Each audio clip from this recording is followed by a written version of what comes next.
Salut le collectionneur, aujourd'hui on va parler du platine. Alors quand on parle d'investissement dans les métaux précieux, on parle bien sûr tout d'abord de l'or, ensuite de l'argent, et en troisième position arrive le platine et ses dérivés qu'on appelle les platinoïdes. Je vais essayer à travers cette vidéo de te donner les éléments en faveur et contre l'achat du platine pour que tu puisses te forger ta propre opinion. Je te donnerai également mon point de vue et qu'est-ce que je fais en fin de vidéo. Alors quels sont les arguments en faveur de l'achat du platine? Premièrement, il faut savoir que le platine est un métal qui est plus rare que l'or. En effet, on extrait environ une once de platine pour 25 onces d'or. Pourtant, le platine est bien moins cher que l'or. Alors, on peut faire la transition sur le deuxième argument qui serait de dire qu'aujourd'hui, le platine est un métal sous-valorisé. Sous-valorisé, pourquoi? Si on regarde les cours sur l'historique, en 2010, une once de platine valait environ 2000 euros. Aujourd'hui, on est plutôt autour des 900 euros. Donc qui dit métal sous-valorisé dit potentiellement une prise de valeur rapide dans le futur s'il y a une correction des cours. Troisième argument, pour ça on va parler des propriétés du platine. Alors pourquoi les propriétés du platine? Comme pour tous les métaux, ils ont des propriétés qui leur sont particulières. De leurs propriétés vont en découdre l'intérêt qu'on peut avoir pour eux. Alors, le platine, il a comme principale caractéristique qu'il est beaucoup plus dense que l'or. C'est un métal qui est très résistant à la corrosion, il a un point de fusion très élevé et il est non magnétique. De ces propriétés-là vont en découdre donc son utilisation et son attrait pour l'industrie. Il est principalement utilisé donc pour la fabrication des pots catalytiques pour les voitures thermiques et c'est également un composant très utilisé donc pour les cartes électroniques dans le domaine de l'informatique. On l'utilise également pour en bijouterie. On l'utilise également dans le domaine de la médecine, dans certaines chimiothérapies à base de platine, par exemple le cisplatine et le carboplatine. Alors pourquoi utiliser du platine dans des chimiothérapies? En fait, c'est tout simplement parce que le platine a une capacité de liaison à l'ADN qui est facilitée, ce qui permet donc dans le cadre des chimiothérapies d'aller directement sur leur cible principale qui est l'ADN. Et donc c'est un vecteur en fait des molécules de chimiothérapie.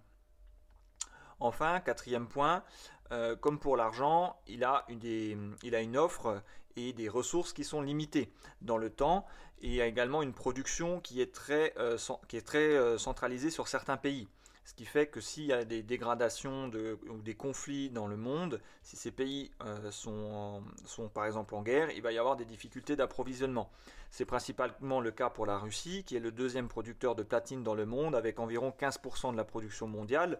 Tu l'as sûrement remarqué, quand il y a eu la crise en Ukraine et les restrictions qui ont été prises à l'encontre de la Russie, le cours du palladium, qui est un platinoïde, et le platine ont fortement bondi, à cause de la crainte justement des difficultés d'approvisionnement. Le premier producteur mondial, c'est l'Afrique du Sud, avec plus de 75% de la production mondiale. Donc, s'il y a un conflit, par exemple en Afrique du Sud, que l'Afrique du Sud n'est plus capable de fournir le monde en platine, c'est quasiment 3/4 de la production mondiale qui disparaît d'un coup. Donc à ce moment-là, le platine va devenir un métal qui va être très recherché, et donc là, les cours vont augmenter. Enfin, mon dernier et cinquième point, c'est un métal qui est très difficile à contrefaire. C'est un avantage si tu cherches à en acheter. Pourquoi il est difficile à contrefaire? En fait, c'est tout simplement parce que du fait de sa densité très élevée, il y a très peu de métaux qui sont capables de le remplacer. Donc une copie d'une pièce d'une once en platine, par exemple, sera tout de suite remarquée par un diamètre ou une épaisseur plus importante, parce qu'il n'y a aucun métal qui n'est capable, à coût réduit, de faire une copie. Donc ça, c'était pour les arguments en faveur de l'achat du platine. Ensuite, quels sont les éléments qui sont en défaveur de l'achat du platine? Alors, premièrement, c'est son fort usage industriel. En effet, le platine, à plus de 90%, est utilisé donc pour un usage industriel. Ce qui fait que le cours du platine va surtout suivre celui des besoins industriels. Je te parlais précédemment des pots catalytiques. Comme tu le sais, donc les voitures thermiques utilisent les pots catalytiques. En ce moment, c'est plus trop à l'ordre du jour dans le futur. Si cette utilisation du platine pour les pots catalytiques vient à disparaître, tu te rends compte que la demande industrielle va diminuer et donc le cours également. Alors ça ne veut pas dire que dans le futur on ne lui trouve pas une nouvelle application, que sais-je, une nouvelle application révolutionnaire du platine qui pourrait faire augmenter les cours. Pour le moment, on est plutôt sur un risque de diminution de son utilisation, notamment au niveau de l'industrie automobile. Contrairement à l'or et à l'argent qui eux ont des ratio d'utilisation investissement-industrie qui est beaucoup plus équilibré, ce qui les rend beaucoup plus stables ou moins à risque d'un domaine particulier. On parle également de récession, donc imagine s'il y a une récession, 90% du platine utilisé pour l'industrie. S'il y a une récession, l'industrie va être en crise, moins de production, donc moins d'utilisation de platine, donc un cours qui va complètement dégringoler. Donc ça, c'est un élément qui est en défaveur du platine. Le deuxième point en défaveur du platine, c'est le marché de l'investissement. En effet, le marché de l'investissement du platine est un tout petit marché. On peut même appeler ça un marché de niche. En effet, ça représente environ 3% de la production mondiale de platine par an, ce qui est très faible. Le corollaire que ça va avoir, ça va être la question de la liquidité. En effet, le jour où tu vas vouloir vendre ta pièce ou ton lingot de platine, est-ce que tu vas pouvoir avoir un acheteur qui te l'achète rapidement? Et si tu trouves un acheteur, est-ce que celui-ci, il est prêt à te l'acheter à un prix qui te convient à toi aussi? Si tu regardes par exemple sur Le Bon Coin ou sur eBay, il y a très peu d'offres donc à la vente de platine parce qu'il y a tout simplement assez peu d'acheteurs derrière. Bien sûr, il est toujours possible de passer par un professionnel, un revendeur. Le problème du professionnel, c'est que pareil, il faut qu'il ait derrière la filière nécessaire pour pouvoir le transformer ou le revendre facilement. De là va en découler donc sur l'intérêt du professionnel à vouloir te le racheter et pareil, est-ce que ça a un prix intéressant pour toi? Le troisième point en défaveur de l'achat du platine, c'est tout simplement la notion de valeur refuge. En effet, le platine est également un métaux précieux, au même titre que l'or et que l'argent. Par contre, contrairement à l'or et à l'argent, je ne suis pas sûr qu'il joue forcément un rôle de valeur refuge.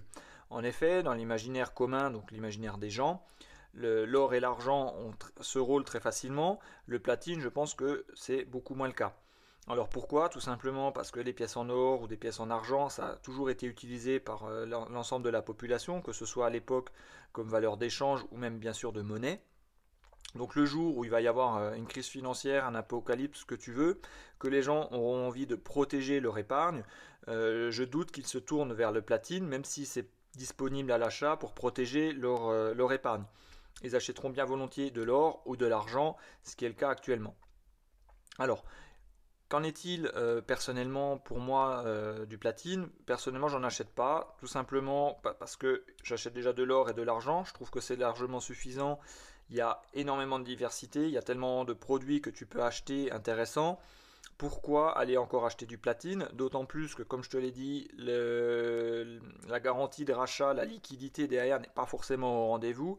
Alors, un investisseur me dirait, mais si, il faut acheter du platine, ça fait partie des métaux précieux. Si tu investis dedans, c'est pour diversifier les métaux.